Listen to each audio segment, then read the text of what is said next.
Hello everyone.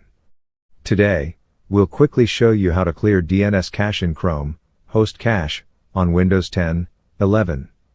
Let's dive in. First, open your Chrome browser. In the address bar, enter the command that I am entering. Once you've entered the command, now, simply hit the enter.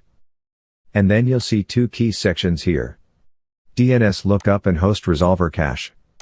Look for the button that says Clear Host Cache and click it.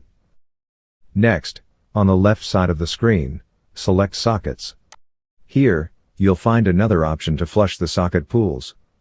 Click on Flush Socket Pools. There is a warning, but don't worry. It's a simple and safe process.